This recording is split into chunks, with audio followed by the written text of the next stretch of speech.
Estaba cerca la Pascua de los judíos, y subió Jesús a Jerusalén. Y halló en el templo a los que vendían bueyes, ovejas y palomas, y a los cambistas allí sentados. Y haciendo un azote de cuerdas, echó fuera del templo a todos, y las ovejas y los bueyes, y esparció las monedas de los cambistas, y volcó las mesas. Y dijo a los que vendían palomas: quitad de aquí esto, y no hagáis de la casa de mi padre casa de mercado. Entonces se acordaron sus discípulos que está escrito: el celo de tu casa me consume. Y los judíos respondieron y le dijeron: ¿qué señal nos muestras, ya que haces esto? Respondió Jesús y les dijo: destruid este templo, y en 3 días lo levantaré. Dijeron luego los judíos: en 46 años fue edificado este templo, ¿y tú en 3 días lo levantarás? Mas él hablaba del templo de su cuerpo. Por tanto, cuando resucitó de entre los muertos, sus discípulos se acordaron que había dicho esto, y creyeron la Escritura y la palabra que Jesús había dicho. Palabra del Señor, gloria a ti, Señor Jesús. El Evangelio es hermosísimo. Se acerca la Pascua de los judíos. Y cada vez se va haciendo más ríspida la relación del Señor con los judíos, precisamente. Ahora, en esta ocasión, el Señor llega al templo.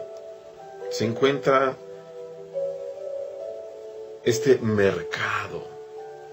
Vendedores de bueyes, ovejas, palomas, cambistas, que están asociados con los fariseos, con los jefes del templo, con los jefes de los sacerdotes, con los ancianos, sobre todo con los saduceos, que eran los que detentaban el poder en aquel entonces.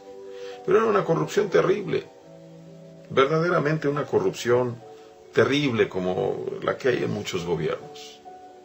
¿Por qué? Bueno, hasta los fariseos, que se decían alejados de los pecados, entraban.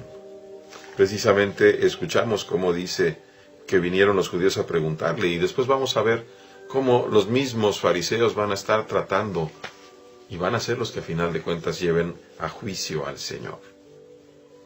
Los fariseos, junto con los saduceos y los escribas. ¿Por qué? Porque no les convenía. El negocio era muy bueno. No aceptaban. Tenían la orden por la ley de Moisés.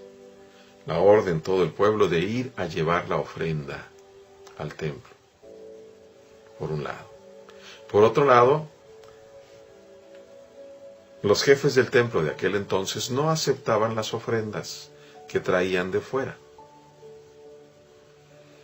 No me puedo imaginar si tenían una marca, si tenían alguna cosa. Simplemente el salvoconducto era la propia voz del mercader que había vendido algo.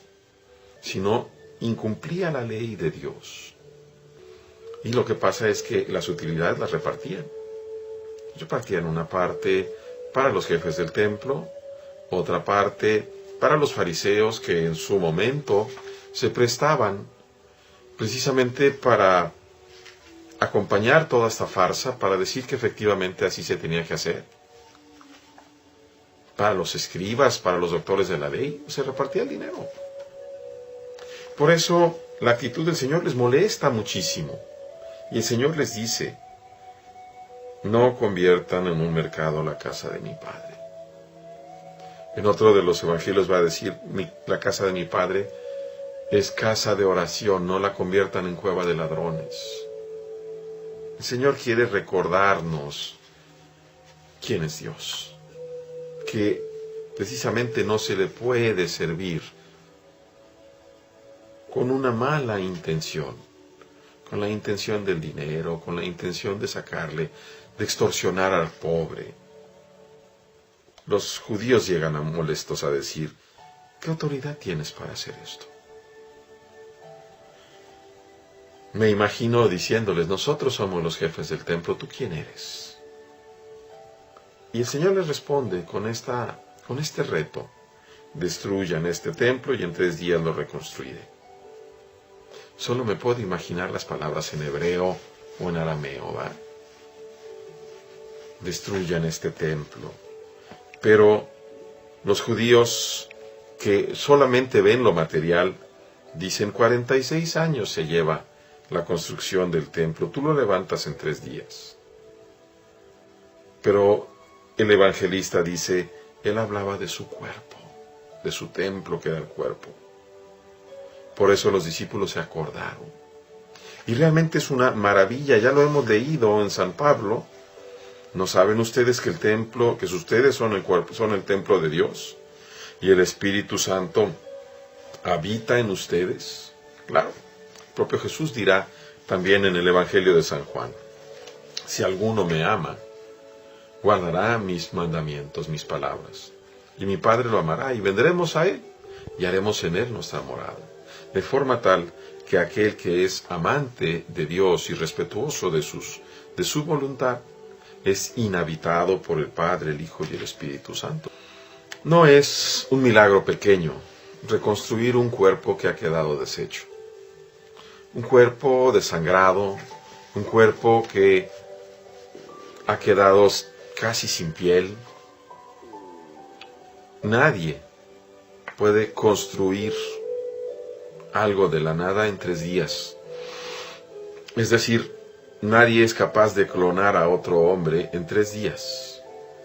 Ni tampoco, y mucho menos, es capaz de devolverle la consistencia a esa persona que la han matado, que la han literalmente masacrado.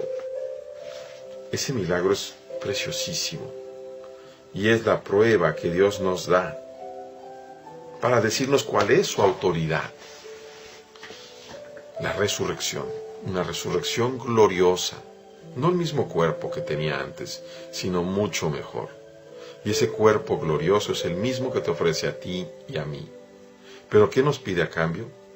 Y cuando nos acerquemos a Dios, Padre, Hijo y Espíritu Santo, lo hagamos con un corazón puro, con un corazón contrito, lo hagamos confiados en el amor de nuestro Dios,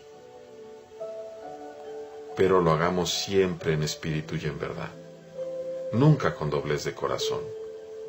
Queridos hermanos, roguemos unos por otros para que Dios nos lo conceda. Dios les bendiga.